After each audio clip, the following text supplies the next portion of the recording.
श्री असदुद्दीन ओवैसी जी। शुक्रिया मोहतरम चेयरमैन साहब, आपने मुझे बोलने का मौका दिया। मैं शुरुआत में बताना चाह रहा हूं कि मैं हुकूमत की तरफ से लाए गए इस रेजोल्यूशन की मुखालिफत में बोल रहा हूं और मैंने अमेंडमेंट्स भी दिए हैं प्रेजेंट एड्रेस के लिए। और चेयरमैन साहब, आप उर्दू को जानते हैं। किसी एक शायर ने शायद बरसर इख्तिदार जमात के लिए ये शेर कहा होगा कि उसूल बेचकर मसनद खरीदने वालों, निगाह अहले वफा में बहुत हक़ीर हो तुम। वतन का पास तुम्हें था ना होगा कभी कि अपने हिर्स के बंदे हो, बेज़मीर हो तुम। इज़्ज़त नफ्स किसी शख्स की महफूज नहीं, अब तो अपने ही निगहबानों से डर लगता है। डंके की चोट पे जालिम को बुरा कहता हूँ, मुझे सूली से न जिंदानों से डर लगता है। मोहतरम चेयरमैन साहब, मैं आज इन लोगों की तरफ से बोल रहा हूँ जो दिखते तो हैं, जिनके बारे में बात तो होती है मगर उनकी कोई नहीं सुनता। मैं उनके बारे में बोल रहा हूँ जिनके बारे में वज़ीर आज़म मोदी ने कहा था कि घुसपैठी है। मैं उन बेटियों और माओं के बारे में कह रहा हूँ जिनके बारे में मोदी ने कहा कि ज़्यादा बच्चे पैदा करते। मैं उन मासूम नौजवानों के बारे में कह रहा हूँ जिनको मॉब लिंचिंग के ज़रिए मारा जा रहा है। मैं उन बेज़ुबान माँ और बाप के बारे में बोल रहा हूँ जिनकी औलाद आज इस हुकूमत के गलत कानून के चक्कर में जेलों में सड़ रहे हैं। सर, मैं दस्तूर जब इस ऐवान में बन रहा था, संविधान बन रहा था, तो उस वक्त अलहदा वोटर लिस्ट और इंतखाबी रिजर्वेशन की बात आई। तो उस वक्त के हमारे फाउंडिंग फादर्स ने, हमारे बुजुर्गों ने, दोनों समुदाय के हिंदू और मुसलमानों ने फैसला किया कि हम इस पर राज़ी नहीं होंगे। बल्कि उन्होंने क्या कहा था हमारे फाउंडिंग फादर्स ने, उन्होंने मुखालिफत की थी अलहदा वोटर लिस्ट की और इंतखाबी रिजर्वेशन की। उन्होंने कहा था, I quote sir, it is the duty of majority community to ensure that minorities are elected in the representative numbers. BJP मुसलमानों की नफरत पर जीतती है और मुसलमानों के नाम निहाद मसीहा मुसलमानों के 90% ज़्यादा वोट हासिल करते हैं, मगर फिर भी इस ऐवान के दरवाजे नहीं खुलते मुसलमानों के लिए और सिर्फ 4% मुसलमान जीत कर आते हैं। सर, संविधान सिर्फ एक किताब नहीं है जिसे चूमा जाए, संविधान एक किताब नहीं है जिसे दिखाया जाए, संविधान एक सिंबल भी है, मगर संविधान एक हमारे बुजुर्गों के ख्वाबों की किताब है। हमारे जमहूरियत को हमारे बुजुर्गों ने इस तरह समझा, हमारे फाउंडिंग फादर्स ने इस तरह जमहूरियत को समझा कि इसमें हर समुदाय और मजहब और समाज के मानने वाले लोगों की राय को शामिल किया जाएगा इस मुल्क को चलाने के लिए। मगर इस ऐवान में सिर्फ 4% मुसलमान जीत कर आते हैं। मैं संविधान से जो मोहब्बत के दावे करते हैं उनसे कहूंगा कि कभी उठाकर पढ़ो कॉन्स्टिट्यूएंट असेंबली डिबेट्स में कि नेहरू ने, HC मुखर्जी ने, सरदार हुकुम सिंह ने माइनॉरिटीज के बारे में क्या कहा था। सर, वतन अजीज का मुस्तकबिल कैसा होगा जब बीजेपी मुझे गायब करना चाहती है और दीगर हिज़्ब इख्तिलाफ की पार्टियां के लिए मेरा वजूद सिर्फ वोट डालना और अपनी खबर में जाकर सो जाना है। इसीलिए आप देखते हैं कि ये समाजी इंसाफ है सर कि 4% मुसलमान जीत कर आते हैं। सर, इस ऐवान में OBC समाज के MP अब अपर कास्ट के MP के बराबर हो चुके हैं। OBC समाज के MP अब अपर कास्ट MP के बराबर हो चुके हैं और 14% मुसलमान सिर्फ 4% जीत कर आते हैं। CSDS का डेटा ये बताता है कि इस मुल्क में जो वोट बैंक है, जो एक मुश्त वोट डालता है, वो अपर कास्ट का है। मुसलमान का कभी ना वोट बैंक था ना कभी रहेगा। सर, 4 जून के बाद 6 मुसलमानों की मॉब लिंचिंग हुई। 11 घरों को मध्य प्रदेश में मोदी के बुलडोजर ने निस्तो नाबूद कर दिया। हिमाचल प्रदेश में एक मुसलमान की एक दुकान को लूट लिया गया और हिज़्ब इख्तिलाफ की पार्टियों की तरफ से सन्नाटा है।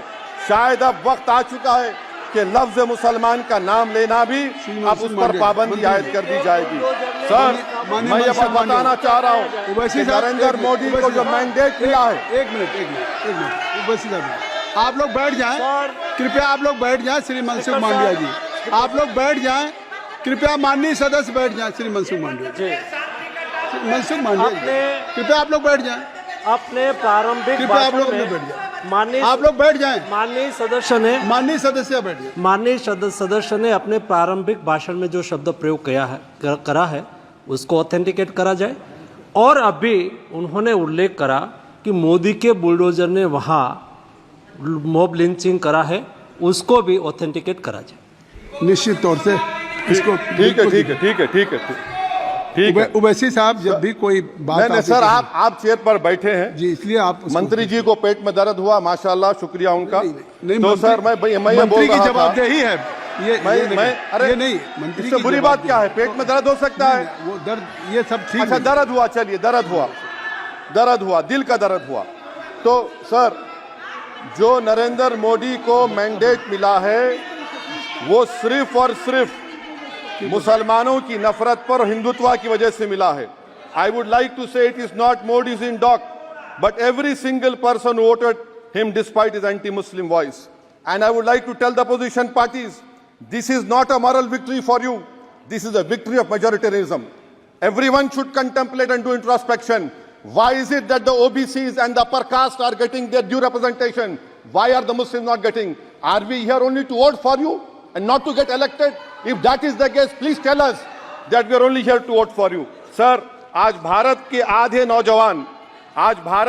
नौजवान बेरोजगार हैं और रोजगार की तालाश, बेरोजगारी का आलम यह है सर कि मोदी सरकार के 5 साल में 75 लाख एस्पिरेंट्स की जिंदगी बर्बाद हो गई, 6 पेपर लीक हुआ। बेरोजगारी का आलम यह है सर कि रशिया जा रहे हैं, वहां जाकर अपनी जानों को दे रहे हैं।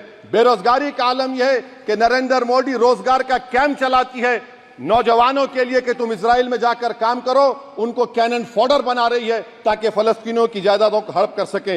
ये भी कंक्लूड कर। अरे सर मेरा टाइम है, कहाँ टाइम है सर? आप ये टाइम ले लिए मेरा सर, मैं 2 मिनट दीजिए।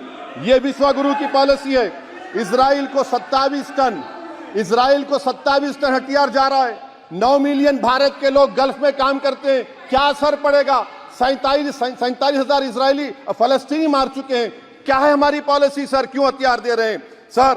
नस्लकशी हो रही है। सदर जमहूरिया के खुतबे में राष्ट्रपति के सर, मैं उसी पे बोल रहा हूं सर, उसमें लिखा हुआ है फॉरेन पॉलिसी के ऊपर, आप पैराग्राफ नंबर 25 देख लीजिए। सदर जमहूरिया में सैचुरेशन अप्रोच है।